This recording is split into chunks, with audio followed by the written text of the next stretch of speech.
But welcome, everybody. I am Sophie Smith. I'm the Assistant Director at the York Public Library, and we are so glad to have you join us for tonight's presentation about solar, all of the different ways that solar can exist for you in your home.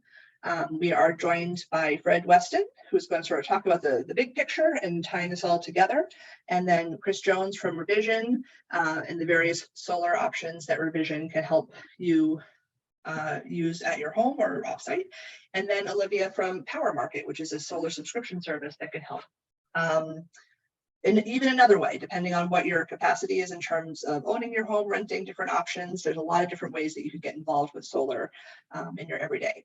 So without further ado, I'm going to pass it off to Fred to kind of fill us in on the context for all of this, and then we'll move along to our presenters. And at the end, if you have questions, please feel free to unmute and ask, or put them in the chat and we'll ask those presenters.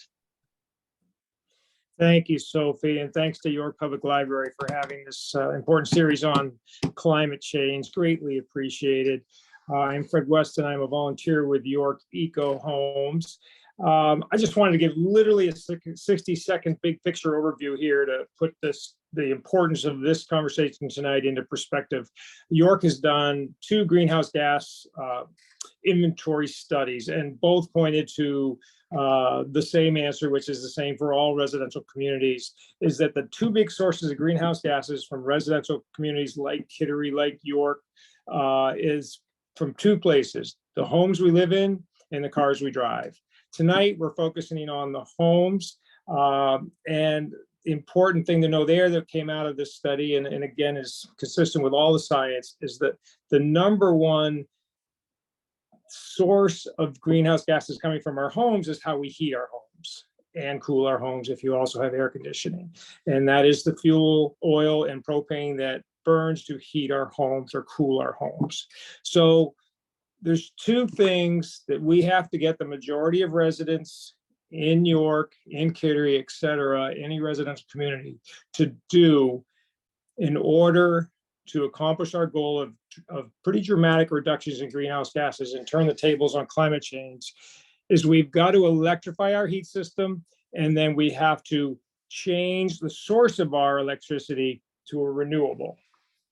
And last month in this series, we talked about heat pumps, and that's a fabulous technology to allow you to electrify your heat source. You don't have to get rid of your current heating system. You can add to it with 1 or 2 or 3 heat pumps. But so we've got to do that. The other thing we have to do is we've got to solarize the source of our electricity.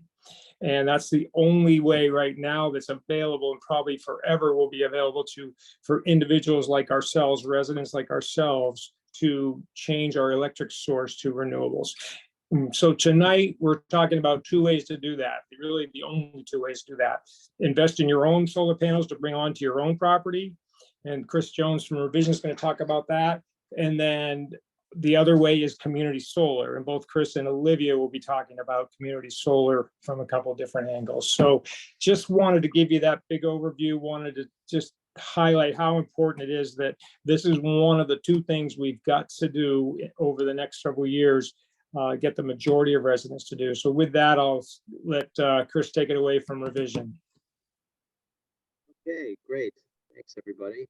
Pleased to be here and glad to be joining in the conversation. If someone would confirm for me that Yes, sharing worked. Great. Yes. So yeah, I'm Chris from Revision Energy. I've been with the company for let's see, 7 years now, I think. And you know, I get to travel around and meet with homeowners, business owners, and consult with them on what different options they can consider. And you know, it's also great to be able to take part in these sorts of conversations. And you'll notice that my contact info is there, as well as our office number. So you can feel free to jot that down now very quickly, or watch the recording later. And definitely feel free to reach out. We're happy to discuss what options you may have as well. Answer questions, whatever we can do to help you along here. Just a little bit about Revision. Our mission to lead our community in solving the environmental problems caused by fossil fuels while alleviating economic and social justice. As Fred mentioned, that's really a two-part problem, right? Or there's two parts to the solution, I should say. And the first part is electrifying the building, whether it's a home or business, to as great an extent as possible. And then the other side of the coin is the solarization. And we're going to mostly talk about different solar options this evening, and a little bit about the electrification piece as well. Some of you on this presentation tonight may have already worked with Revision, maybe not. We're based in South Portland. We have a number of branches throughout the region, throughout New England at this point. We're employee owned. We're also a B corporation. Those are both designations that we're proud of, and I hope you'll sort of look into what that means, what helps to set us apart from the competition. In any case, let's get down to it. As again, as Fred mentioned, right? So the biggest driver of climate change, of global greenhouse gas emissions is energy use, and the majority of that is devoted to electricity and heat and transportation, right? As you can see, these are the biggest drivers of what's causing our climate to change. And it's worth mentioning as well, we're like Maine, it's worse than in other parts of the country because we have a colder climate. So the amount of carbon pollution every winter from folks heating their homes with outdated oil boilers and the like, it's significant. So we're definitely a little bit behind the 8 ball up here in the great state of Maine, I'm afraid to say. In general, the United States is also a bit more guilty than other parts of the world when it comes to carbon pollution. So we've definitely got our work cut out for us. Now, does that mean that we have to consider a lifestyle like this in order to make a change? Fortunately, not. As pleasant as that looks, there's a more practical solution. And here's a visual aid to sort of help you realize what we're talking about here. Again, this is like the solar household, and we're talking about a electrification of the building. Maybe that's heat pumps, domestic hot water becoming electrified, electric vehicles, batteries perhaps, and then coupling that with a solar investment of some kind. The benefits are both economic and environmental and long-term, and very, very transformative. So there's a few different ways to go solar, and really it comes down to on-site solar and then off-site. Those are really the two critical distinctions. On-site means you either have panels on the roof, or if for some reason or another the roof isn't viable, then perhaps you have panels somewhere in your backyard, let's say in the back 40, as we say in Maine, right? A ground-mounted array. Those are the two different types of on-site options. Now, you may choose to pair a battery with one of these, which will effectively allow you to take the place of a generator. And that could be pretty handy in parts of Maine, like Harpswell at the end of a transmission line where power outages are frequent. I guess I couldn't say specifically if York is prone to power outages in that way. But in any case, many folks today are pairing their solar investment with a battery investment as a way of, again, replacing a generator. What we're talking about here, these are all grid-tied solutions. It's also possible to go off-grid, and that's not something we're doing an awful lot of. To be clear, that would require a massive investment in something like a battery system. Really the better way to go about it is to have a grid-tied solar solution where you're taking advantage of the net metering policy that we have here in Maine. And it's basically what allows all of us to sort of, go solar and, take advantage of, all of our solar power, realize a sort of advantageous setup where your solar power never loses its value.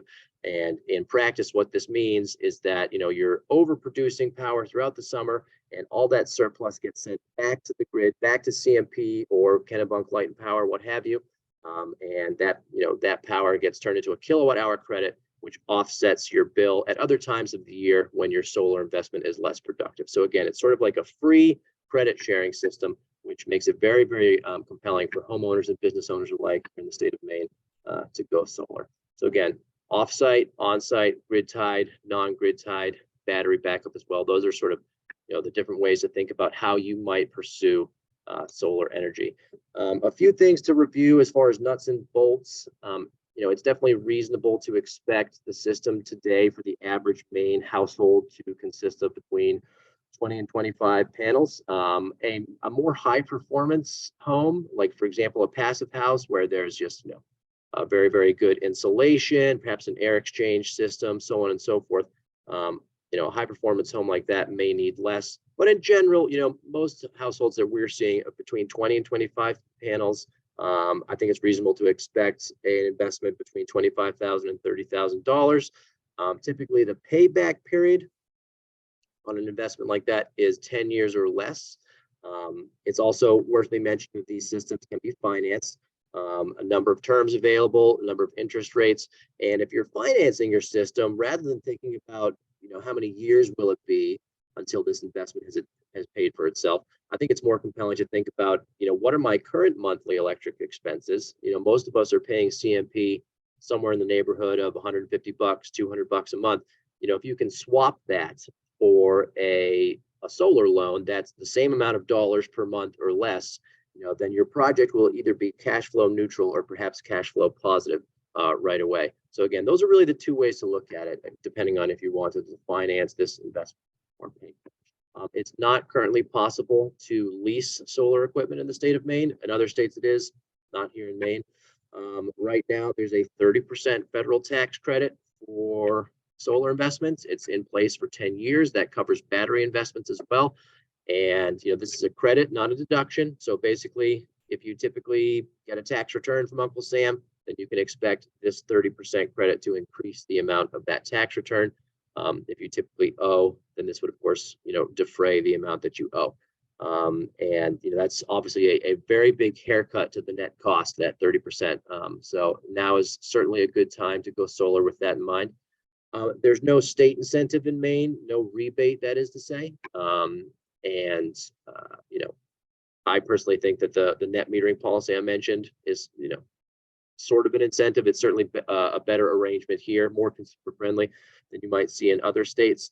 But nonetheless, there's no rebate check that you would receive in the state of Maine for going solar. Ideally, the home would have, about 35 by 12 of available roof space. And I should mention that, it's good if that's a nice big square hipped roofs, triangular roofs, not so compelling for solar in general. Standing seam metal roofs are, very easy to pair with solar systems. Shingle as well. Corrugated metal, not so much. But in general, we're typically able to find a workable solution for most roofing types. Current wattage, between 320 and I'd say at this point even 405 watts on the roof. On the ground, you can actually use larger format panels, and right now those might be as high as 500 watts. So obviously, power density has really come a long way over the last decade or so. There's tremendous warranty protection available for solar panels, about 25 years on average. And, it's reasonable to think that these systems would last a good deal longer than that, producing power for 50 years or more.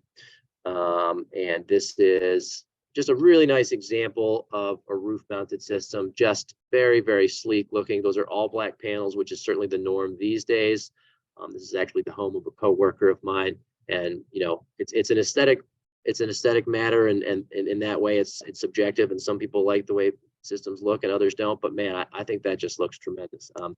Here's an example of a ground mounted system. Again, if folks maybe had a shady roof but a big backyard, or whatever, they find that their roof is facing the wrong direction as opposed to mostly southward, then a ground mounted system might be the way to go. I should mention that these are more expensive up front.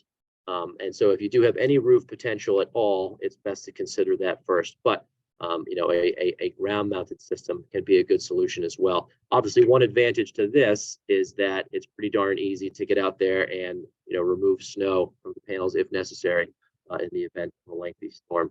And I should mention at this juncture that, whichever way you go about it, again, financing is available. The tax credit applies no matter which kind of solar system you need to build on your property.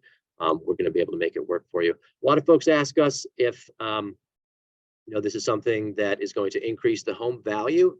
That's certainly, my contention. And as you can see, Zillow would agree. Obviously, Zillow is the sort of real estate aggregator that we're all familiar with. And here's this sort of article of theirs indicating that, homeowners could expect this to increase the value of the property by, 4%, $15,000 thereabouts. So that's certainly something to keep in mind as well. Now we talked about, someone who might have a shady roof. Perhaps you live in a condo. There's many reasons that folks might not be able to go solar themselves on the property. And, if that's the case, you could easily consider a community solar farm investment.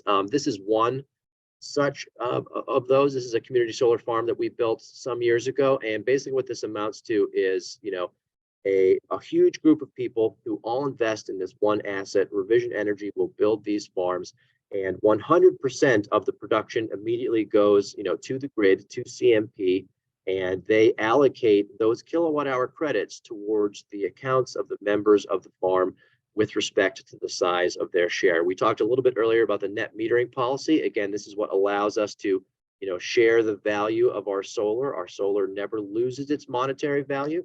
And again, this community solar farm option is a way for folks to take advantage of that net metering policy and still invest in solar, still realize all those economic and environmental benefits, even though they don't specifically have panels on their property. Again, this is something you can invest in. You can still take the federal tax credit.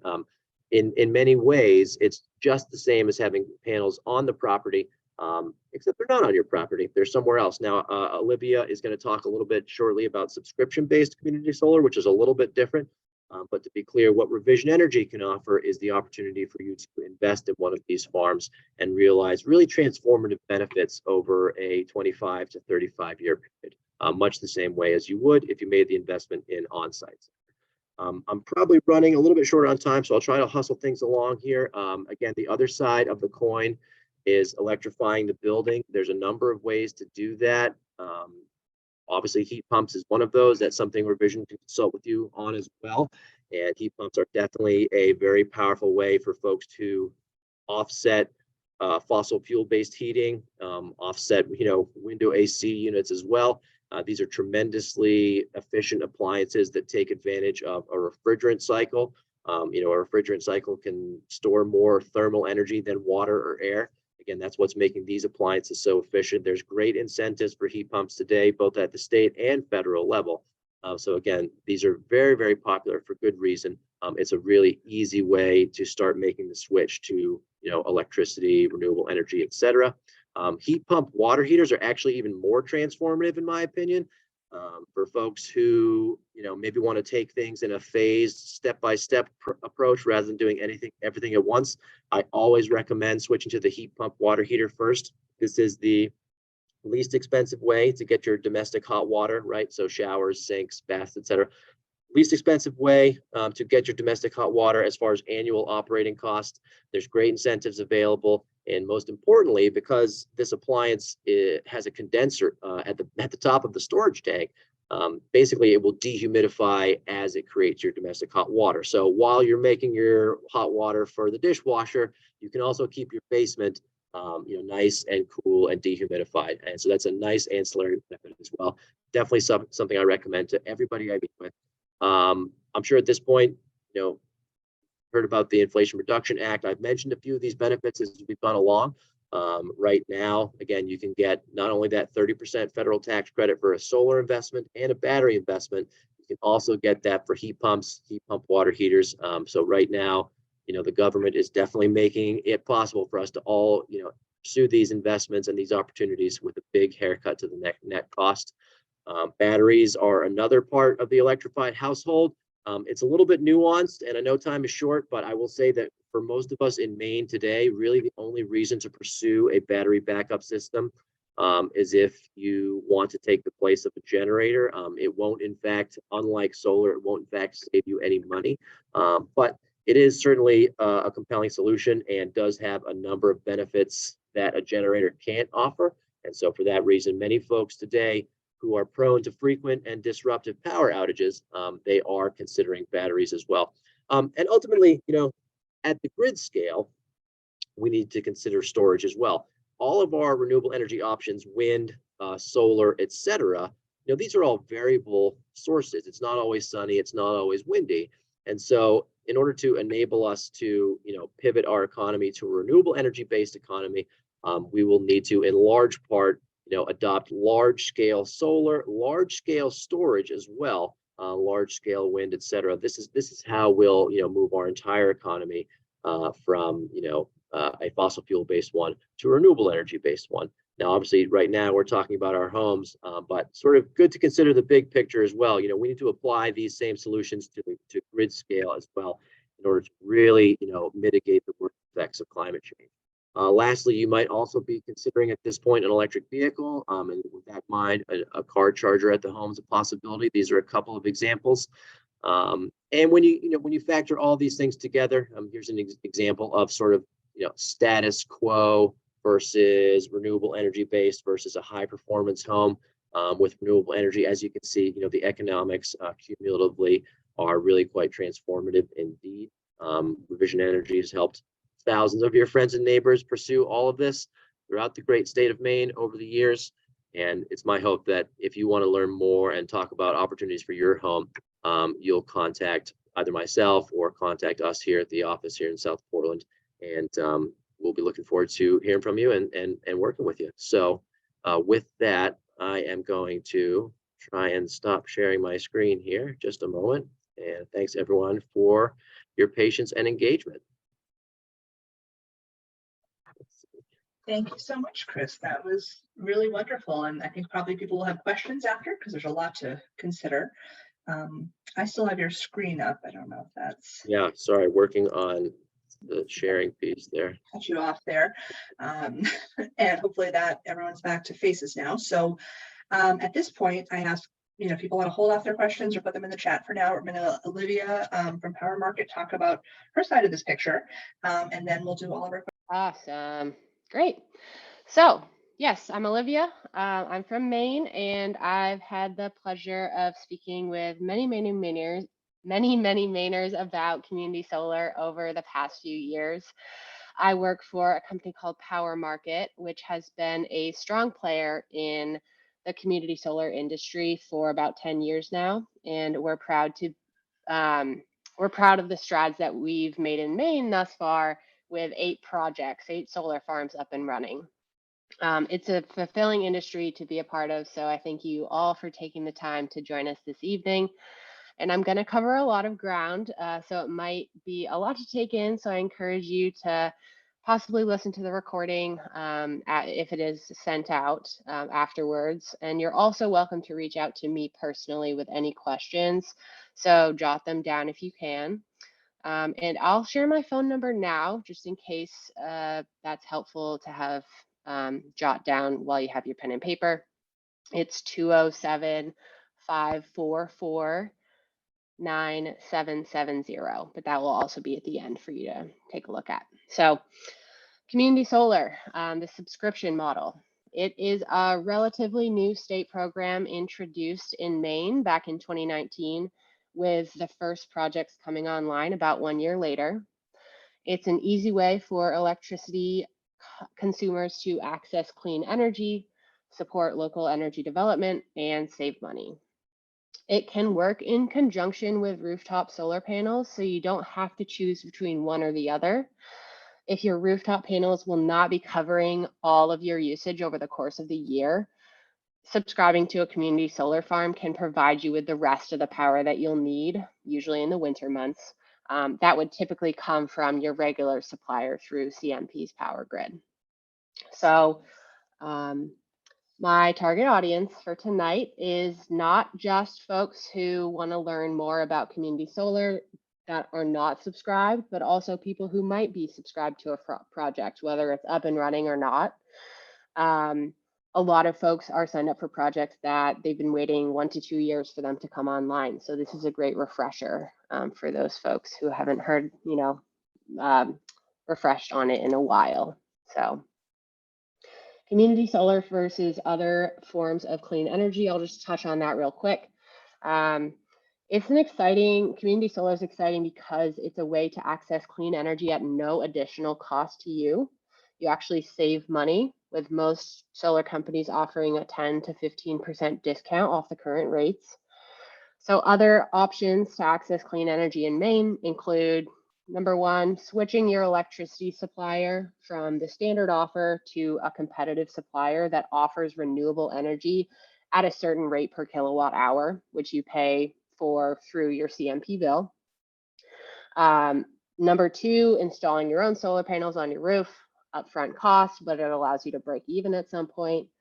Number three, the investment model of community solar that Chris talked about, where you have an ownership of the certain panels, but it is a solar farm, similar to installing your own panels, but instead of on their roof, on your roof, they're just in a different location. And then the fourth is what I'll be talking about, subscribing to a share of a community solar farm. So now I'll go into the benefits of community solar. There are no entry or exit fees, so there's no additional cost whatsoever, which is really great. You can usually cancel at any time, although it does take a few billing cycles for that change to kick in. You'll be saving money no matter what, which your savings typically range, depending on what company you sign up with, range from 10 to 15% off the current rates. So if the current rates, change, so will the value of your solar credits. You'll be supporting clean energy development, supporting local job creation, boosting the local economy, contributing to the decongestion of the power grid because the energy will be coming from local sources rather than out of state, putting less stress on CMP's transmission lines. And you'll be helping the clean energy industry grow, opening the gates for the construction of additional projects. So now getting into the subscription terms. Like I said, there's no entry or exit fees. So the longer that you stay in the program, the longer you save money. If you decide to cancel at any point, you may do so without any penalty, at least with Power Market, the company that I'm with. Though, like I said, it does take a few billing cycles for that change to kick in. So if you cancel in January, you're still going to see effects on your bill in February and March. But that's pretty typical because of the billing cycles, 30-day cycles. If you move houses but remain a CMP customer, your new account can simply take the place of your old one in the project. And if your CMP customers and Versant customers are able to be signed up for community solar farms. So Versant is the other utility in northern Maine. So now the size of your spot. Your spot in the solar farm is the percentage allocation that you have been assigned in the project. So it's the percentage allocation you've been assigned in the project.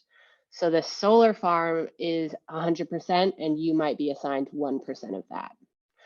So with Power Market, and probably other solar companies as well, your percentage is based on your historical usage average and the projected output of the solar farm. So if you typically use 10,000 kilowatt hours over the course of 12 months, that's around the amount of solar power we'll aim for your spot to generate over the course of the same 12 months.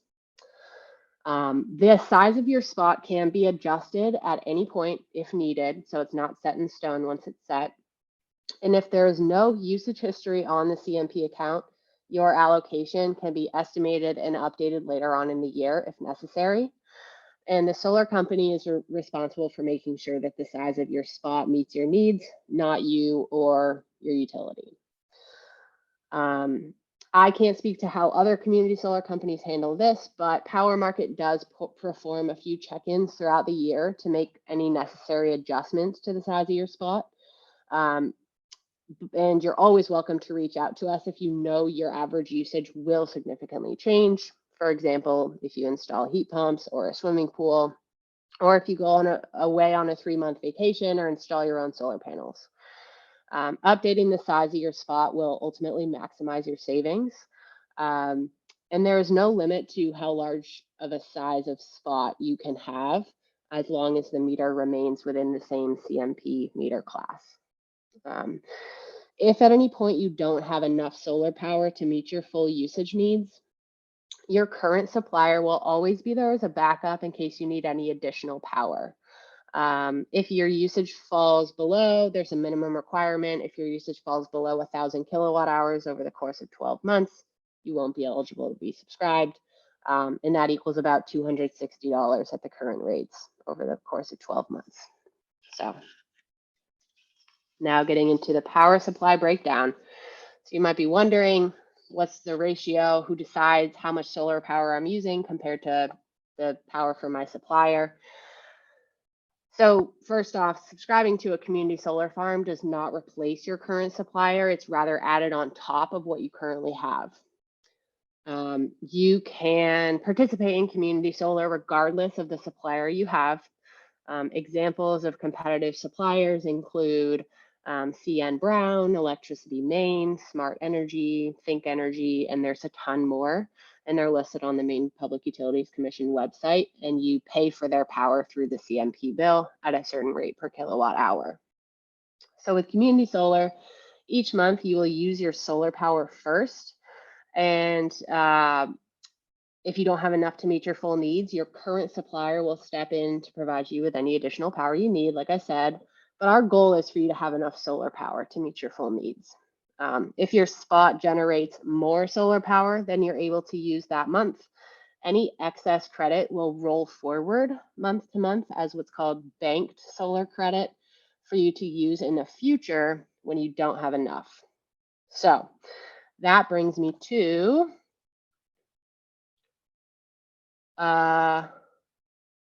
over and under generation, which I didn't make a slide for. So because of the way that the sun shines throughout the year, your spot in the solar farm will generate more solar power in the spring and summer compared to the fall and winter months.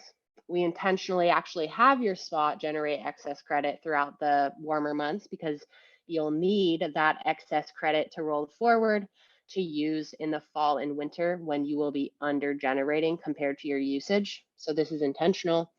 If you run out of banked credits before the end of the winter, you're always welcome to let the solar company know, and they will very likely increase the size of your spot. I know Power Market does this, but I'm unsure of other companies.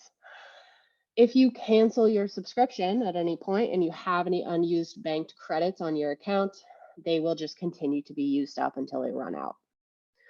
So now billing structure. The biggest thing to know about billing is that you'll be paying 2 months, or you'll be paying 2 bills each month, the CMP bill and the community solar bill. So the solar company always will bill you for the solar power that is generated by your spot and nothing more. You are billed at the current rates with the standard offer, less the discount that is applied. So it's a one-to-one. If the value, if the rates change, so will the value of your solar credit.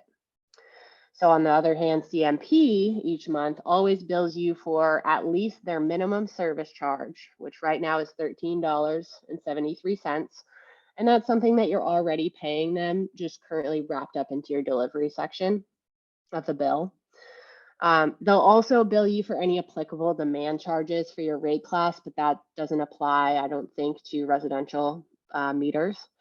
And then they'll bill you for any additional power you needed that your solar power wasn't able to provide for you. So that's the breakdown of how billing works. So monthly solar generation. This is a little visual. Shows an estimate of solar generation throughout the year. Your monthly solar bills will align with this visual because, again, this is really important. You pay for the solar power that your spot generates each month rather than just what you use. So you'll pay the highest amounts to the solar company per month of the year in June, July, and August, and you'll pay the lowest amounts per month of the year in December, January, and February. So you'll typically pay more than you usually do in the over generation months because you're paying ahead for those banked credits. You can think about that as paying ahead for a little bit of your winter power. And that's a concept that we really want to make sure people understand, because in the winter, in the summer, your project comes online, you're over generating credits and you get a power market bill and you say, wait, I thought I was supposed to be saving money. Why am I paying more than I typically do? It's because of those banked credits. Just trust that you're going to use them in the fall and winter. So it's a big takeaway. So here's a visual showing banked credits. Pretty simple. You can see 700 was generated. This is kilowatt hours. Usage, 500 kilowatt hours. That month you generated in excess of 200, that goes into your bank. You can see later on, you use up that bank when you need it. This isn't a great example because it's the fourth row is November. You should have more than 0 banked credits. You should have a lot to get you through the rest of the winter, but this is just for an example. And 1 kilowatt hour of solar power generated equals 1 solar credit that's applied to your CMP account. So applying solar credits to the CMP bill. The number of solar credits that you earn each month is equal to the amount of solar power that your spot generated that month. Again, not just what you used. What you earn is the amount that your spot generated. CMP will apply a certain number of solar credits to your bill, ideally offsetting the majority of it and therefore lowering the amount you owe them. Typically, the solar credits that are generated 1 month will be applied to the next month's bill, and if there's room to apply more in months when you're under generating compared to your usage, so in the fall and the winter, they will apply your banked credits in order from oldest to newest. So here's another important piece to remember. When credits are applied to your bill, instead of just applying to the supply portion of the bill, they actually apply to both the supply and delivery sections. And this is because the value of 1 solar credit, and I don't want to lose you, but the value of 1 solar credit equals the sum of the current standard offer supply rate and the current delivery rate, which right now is 26 cents per kilowatt hour. So all in all, just simplified, it means that the solar power, the solar credits will offset the majority of your bill, and you will be paying for the solar company for them at the current rates, less 15%. So again, one little nuance is that your credits don't offset the entire bill. Before CMP applies your credits, they apply them to, or they keep for themselves the first $13.73, which is their minimum service charge. And that's what you pay just to be a customer of theirs. You're already currently paying it. It's just wrapped up into their delivery charge. So an example is if you had a $113.73 CMP bill, they would apply up to $100 worth of your solar credit, lowering your bill to $13.73. And so our goal, the community solar company's goal, is for you to have enough solar credit available to offset all of your bill outside that first $13.73. So an indicator is if you see your CMP bill start to creep above that $13 mark, it means you've run out of banked credits and you probably need a bump up in the size of your spot. So there's that. Hope that all made sense. So now solar generation chart on the CMP bill. This is going to show up on your CMP bill in the delivery section. And this is key to understanding what's going on. So you'll see this table labeled your generation table if your spot in the project is generating power. If it hasn't come online yet and you're not generating any solar power, you won't see this table on your bill. It's got 6 columns: fixed percentage, billing period, usage, allocated generation, banked generation, and unused expiring credits. It builds upon itself each month, so you can see all the past month's data, which is very helpful because you can kind of see the trend of over and under generation. And the most recent month shows in row 1, so they update it from the top down. So yeah, I'll just break it down row by column. The size of your spot in the project is the fixed percentage. This is the percentage of the whole solar farm that you are allocated. And you can see here, we've adjusted this subscriber's spot to be a little bit down because it looks like they might have had too many banked credits. So that arrow is pointing to Pocket Baldwin Solar. That's the name of the solar farm. That's where you can see what solar farm you're subscribed to. Usage column, total usage for that month, pretty basic. The allocated generation, that's what the total amount of solar power your spot generated that month, that billing cycle. banked generation. That's your running total of how many banked credits you've built up and paid for but haven't used yet. So that's basically the amount of winter power you've paid ahead for. Unused banked credits or unused expired credits is banked credits that were generated 12 months prior and are expiring this month. So Power Market does a few check-ins throughout the year, once at the beginning of the winter and then again once at the end of the winter, to just take a look at how many banked credits you have so that you don't end up, like if you have way too many, we'll bump down the size of your spots to make sure you burn through them to avoid your credits expiring after 12 months. But again, the order in which they're your banked credits are applied to your bill helps keep them from expiring, because they'll apply the oldest to the newest. So it's a little bit about expired credits, not something to worry about, just something to be aware of. So now, what to look for in a solar company? This is probably the most asked question I get and hear about. So from your perspective, it very well might seem like all solar companies are offering the same exact service, and it will look identical regardless of who you choose to sign up with. But there are a few factors that you can take into account when you're narrowing down your options, which I'm going to list in no particular order. So there's really 4 main ones. So first one, timing of when the project will be coming online. You'll probably want to lean towards a project that will be coming online this year rather than 2 years from now. And there are companies out there that are currently trying to fill spots in their projects coming online in 2 years.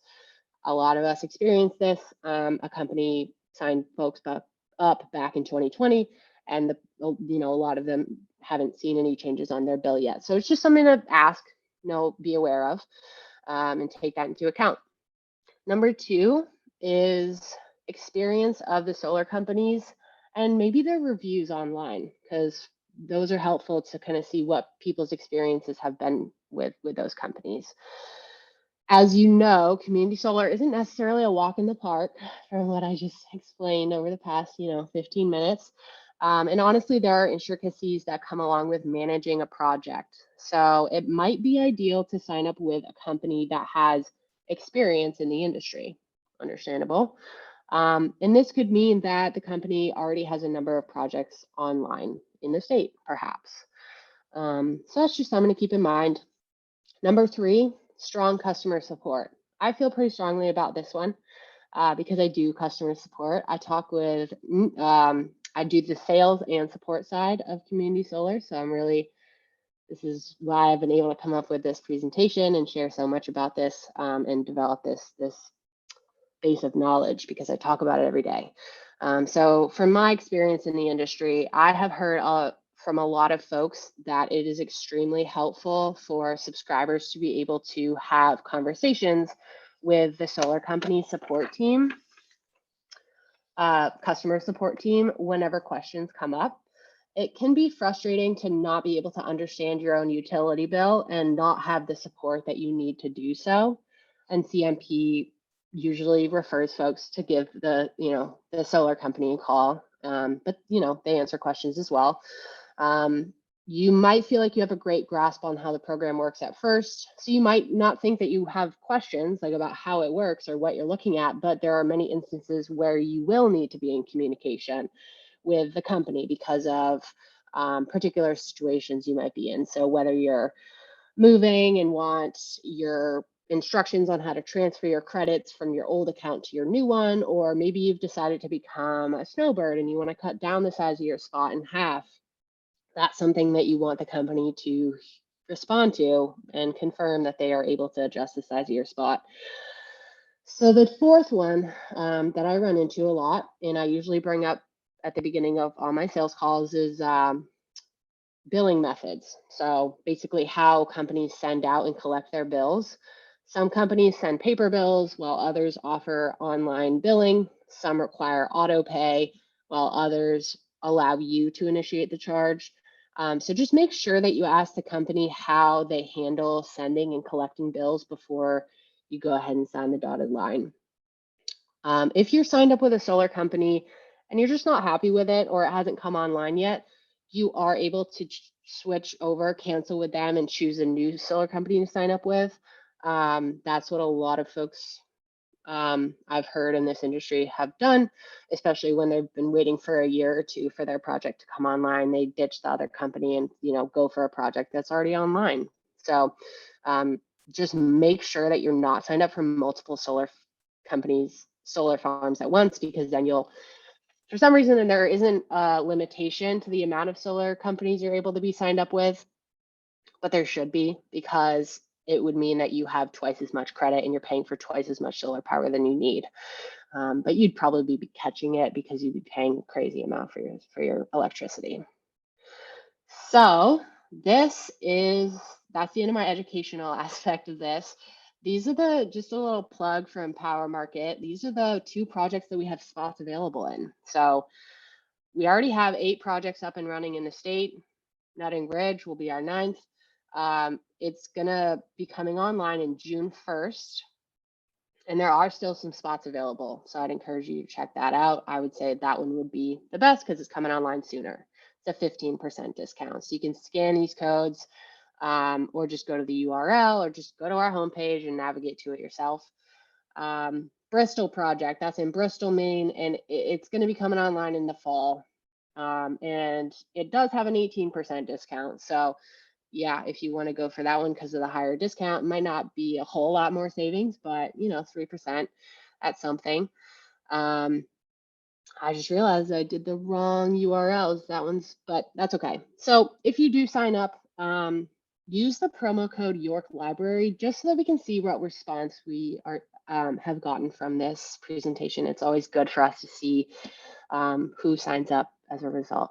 So these are 2 useful links to learn more. One is from the main office of the Public Advocate page about community solar. Another QR code. And QR codes, you could just open your phone camera and hover it over just to have it in frame, and then it'll pop up with a link to click on. And then this one is the Natural Resources Council of Maine document about community solar. This is my contact info. So we have a sales and support phone number. You can, it'll say press 1 to sign up, press 2 if you're an existing customer. And then this is my direct phone number. And then our email address is simple. It's sunrays@powermarket.io.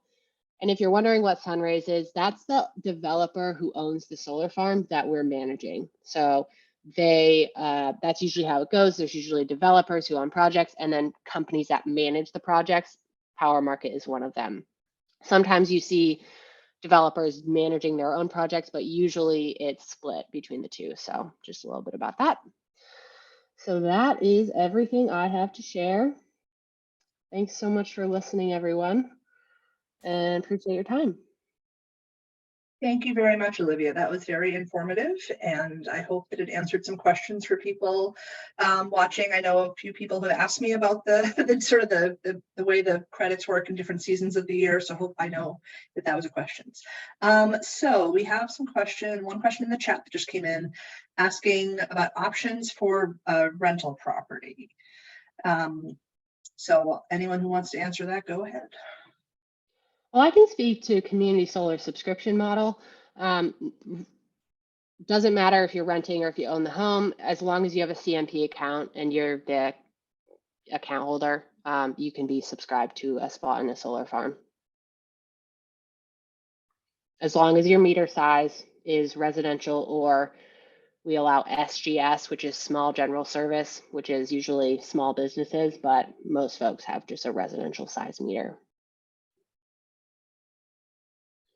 As far as rental property and on-site options, you can really only make one point of interconnection, or to put that another way, you can only tie in solar production realistically to one electric service. And so one option would be to tie that into like the building's overall service, and then you can allocate a certain percentage of the credits to different CMP accounts that may exist for the different renters.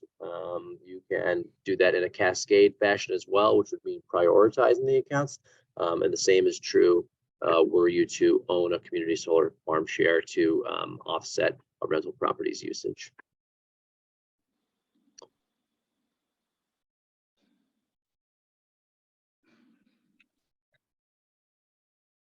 All right, here's a question that came in on our Q&A model. If you move out of the CMP territory, can you gift your credits to somebody else or turn them in for cash? Great question. No. So that's the one thing, that's the one loophole that has been a little bit of a frustration. We just say, if you know you're going to move out of CMP territory, let us know as soon as you can so that we can bring down the size of your spot, make sure you burn through your banked credits.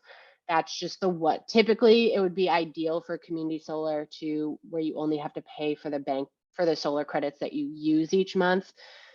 But there's a number of reasons why that can't happen here in Maine. It has to do with the policy. So if that ends up getting changed, that would be awesome. But right now, there's nothing we can do about refunding. CMP will not, nor will the solar company be able to refund you for any banked credits you've paid ahead for at the time that you move out. So that's why we encourage you to just give us a heads up as soon as you can. So that's just the one thing, and one negative about this. If you own your solar asset, then so obviously these kilowatt hour credits we're describing, they carry over for 12 months, and then should they expire without you having taken advantage of them, then in days past, what would happen is, unfortunately, that would basically become profit for the utility. But that's no longer the case. There's a provision which now makes it so that if a solar facility sees within its CMP or Versant account sees those credits expire, those credits are actually donated to the accounts of low to moderate income Mainers who've applied for assistance. So it's actually really nice to know that if you're for some reason or another in a position where, the credits you've banked from the share you own or the system you own on your roof, if those credits expire in 1 year for some reason or another, it doesn't just become CMP gravy. That value gets applied to the account of a Mainer who, like us, who may be in a tough spot. And it makes me feel pretty good anyway. That's good to know, and I'm glad that you put in a bit about your about selling and the and the rooftop or backyard solar. I think that's been a question I've heard from a lot of people too, is whether or not what's the saleability of your home. I think that does apply. That's going to obviously vary by neighborhood slightly. I think there's no denying it. Obviously, a realtor may give you different information, but I think most homeowners, or excuse me, most home buyers, if they're looking at one property that's maybe a little bit more expensive than another property, although it has free electricity for the next 25 or more years, that's, to me, seems like a bit of a no-brainer. And I'll also mention that a community solar farm share that you own, that asset, it is movable as well. If you were to move somewhere else in CMP territory, you can just flip that share over to the next account and start, sending the credits in that direction. Alternatively, if you were to move, to a different state, it certainly is possible to sell those shares as well. Although at that point, you likely wouldn't be able to claim the tax credit a second time. All right. There's a question that came up about the low rate financing that you mentioned for rooftop solar, like 1.999%, which sounds amazing as things keep going up right now. So can you tell us a little more about that? Funny you should mention, Sophie. Funny indeed. So yeah, the Fed just raised interest rates again today, and I'm sorry to say that I haven't been able to keep up with their changes. My slide deck's a little out of date. That 1.99% is no longer possible. As of today, the lending option that we can pair our clients with that has the lowest interest rate is a 3.99%. That would be over a 25-year term, most likely. I think in any case, most people would wish to use the lengthiest term. Again, the lengthy term and a low interest rate, it's going to give you a low monthly payment. And in that way, it'll be easy to sort of make sure that your solar loan matches up with what you'd be paying CMP anyway. And in that way, you can keep your month-to-month expenses neutral or perhaps even positive. So yeah, right now, the best term would be 25 years at 1.99%. I will mention that particular option doesn't require any money down, nor is there a prepayment penalty. So it's a pretty easy loan to get into or out of. I would also recommend folks, talk to their credit union. There's more than one way to finance these systems. And oftentimes, a HELOC through a credit union could be a pretty compelling way to do it as well. If it's like 5% or less, which may be a little bit less common these days, but perhaps not impossible. Great. Another question in the chat about the tax credit cap on heat pumps. Is that per property or per dwelling? Like for if there's a two-family home, for example? Yeah, this is definitely nuanced. So I'll break it down state and federal. So for a number of years now, this actually hasn't changed. For a heat pump investment, it's done by address. And so, you know, for example, if like you moved into a home where there were already heat pumps and you were to install some more, you know, you would be entitled to a second set of rebates. It's done by property address. And so for the first heat pump, you can get as much as $800. For the second heat pump, you can get as much as $400. So a maximum state rebate for heat pumps, $1,200. It depends a little bit on the equipment you install, but that's the maximum amount. And I will mention as well that heat pump water heaters, we talked a little bit about those. Those get an $850 rebate from the state also. Now, again, that's state rebates. Those are checks that you get in the mail once the systems are installed. On the federal side of things, it's a little bit different. This was new as of, what is it now, 6 months or so that the IRA was passed. So the solar and battery tax credits, those didn't change. They were extended, but the amounts weren't changed. The heat pump tax credits, now those are new, and it's 30% capped at $2,000 for one or both investments. So let me put it this way. If you were to put in a heat pump and a heat pump water heater within the span of 1 year, then you'd be entitled to that 30% with a $2,000 cap. If you were to do heat pumps 1 year and a water heater the next, then you could get that same credit with the same cap for both. So it's for one or both within a tax year. It's an important thing to keep in mind. So for that reason, you know, maybe you find it compelling to, you know, tackle your domestic hot water in 1 year and your heating and cooling in the next. Thank you very much for that. I will mention that our next program in 2 weeks on the 12th of April is actually going to be with someone from Efficiency Maine talking about all the different credits and rebates that they have through the state, and I'll hopefully also tie into some of the Inflation Reduction Act facets as well to help understand a little bit more about how you can best finance projects like this. Question here, maybe for Olivia, how long between when credits are allocated to CMP and when you get your bill from your solar company? Great question. There is a delay. Basically, CMP reports the amount of credit that's generated by every subscriber's spot, and then we turn it around, send out our bills. 7 to 10 days later, we bill. So right now, I believe we most recently billed this month our subscribers for their January credits. So it's usually 1 or 2 billing cycles behind, but we do label our bills very clearly. And if you have any questions about how to tie your power market bill and your CMP generation chart, your CMP bill together, it's very easy to do that. Basically, the kilowatt hours on your power market bill that we're billing you for, that number will just be right in that generation chart. So it's very easy to tie them together. But yeah, great question. There's a bit of a delay. Thank you. And there's a question here about the residential clean energy credit. Can someone talk about that, please? I've not yet heard that term. Can we get some more information from whoever asked that question? Residential clean energy credit. Perhaps that's just referring to the federal tax credit for solar. I agree. I've never heard that term either. So. I think it might be another term just for energy tax credit because I just Googled it and that's what popped up.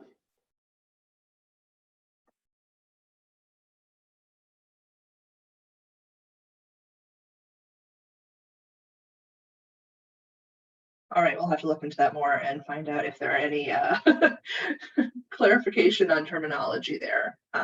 It is confusing. There's a lot of ways to engage with this, as you know, you all have discussed this evening. And you know, I know for me, I live in a tiny little power district in Kennebunk where it's all very disconnected from everything else. So I'm hearing all this wonderful stuff and I don't even know how to get involved. That's a different presentation. But I think for those of you in York, there's some good options, and Fred's a really great point of contact for that if you have deeper questions about the York specific landscape for this. Are there any other questions for our presenters this evening? If you want to unmute, or if you want to put them in the Q&A or the chat, I'll be happy to pass them along.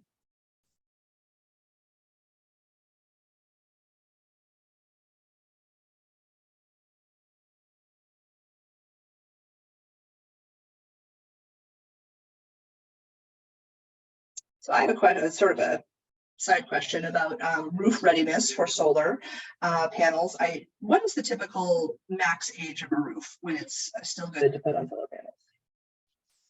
Yeah, that's an important question. Certainly something to be well worth being aware of prior to making a decision. So we recommend that you are able to verify somehow or another that your shingles or whatever roofing material has at least 10 years of life left to it prior to putting panels on top. Now, obviously, solar panels will extend the longevity of shingles, for example, right, because they're absorbing all the weather.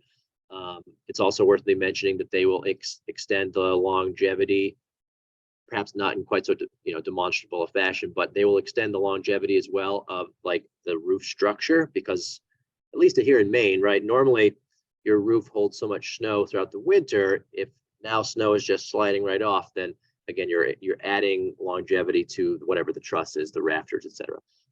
But if you had less than 10 years of life left to your shingles, for example, and the panels aren't going to really offer that much protection to a material that's so far past its usable lifespan, and so you will likely end up in a situation where you have to pay your solar contractor to come back, remove the panels, pay some other bloke to reshingle your roof, and then pay your contractor to put the panels on a second time.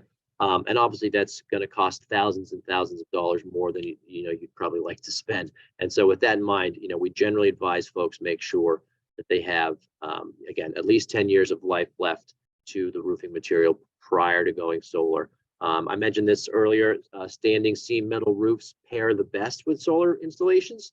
And so, obviously that's a more expensive roofing material than asphalt shingle, but probably worth the extra investment. Corrugated metal doesn't generally mix so well with solar panels. That's worth being aware of. Asphalt shingle, again, as long as it's, got that requisite lifespan left, it should be fine. Does that answer your question, Sophie?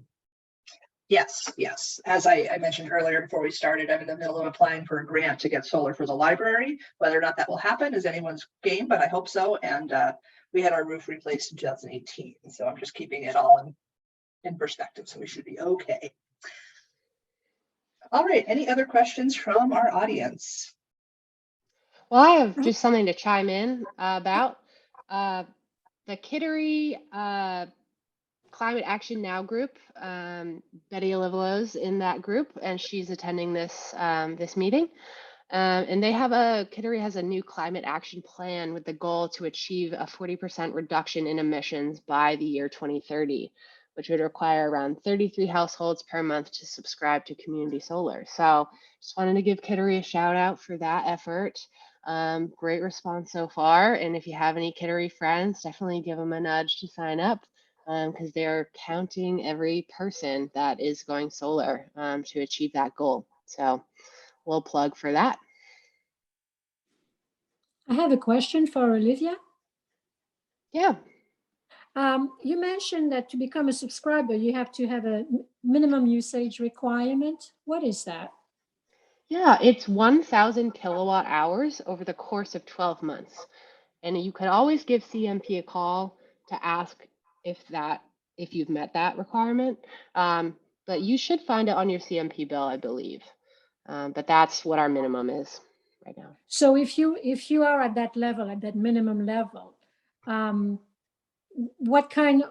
much is the subscription? What kind of saving do you obtain? So good question. There's no additional cost whatsoever to be a subscriber. So you're just saving money. Your savings is basically like, let's say you have a $43 bill. That $13 CMP keeps. So that $30 worth of solar credit is able to be applied to that bill. So the discount would come off of that $30 worth of solar credit, which would be 30 multiplied 25. So you'd save about $5 that month. It looks like from what my quick math. So savings, are smaller if you have a smaller bill, but yeah, every penny counts, and you're supporting Yeah. clean energy. So there's no downside as long as you're comfortable with setting up the 2-bill system. We definitely encourage you to sign up. And if at any point you fall below that 1,000, like maybe you're at 1,500 right now, and you fall below the 1,000, we'll let you know. We don't encourage you to use more power just to be subscribed, just because, less power usage, the better. But it's definitely something you would just send in your CMP account number, and we can just pull your usage history right from their back end. So it's not, you don't have to calculate it. You can always just give us your account number and we can do the math. Thank you. Yeah, of So course. Olivia, follow up on that. Roughly speaking, what percentage of households are above that minimum threshold of 1,000? Most, like $260 over the course of 12 months is a minimum CMP bill of $21 every single month. So if you're paying less than $21 a month to CMP, probably wouldn't make the cut. More than 21, you would probably. But the majority are paying at least Yeah, that. we rarely turn people away. It's the people we turn away are folks who have their own solar installations and they use like 500 kilowatt hours, or like folks who are seasonal and spend 1 month here. So Thank very you. unlikely. Yeah. Thank you.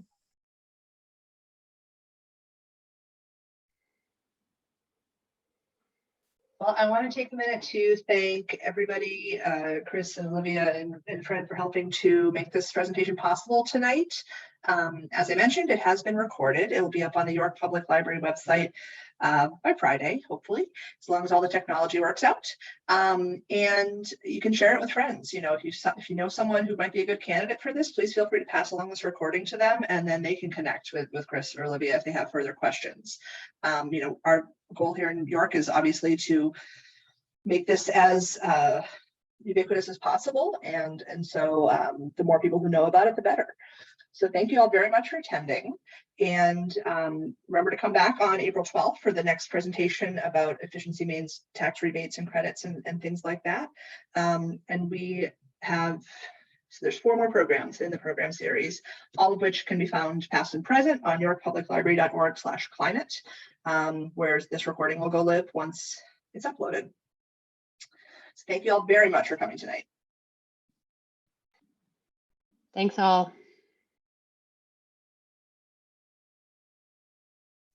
Thanks.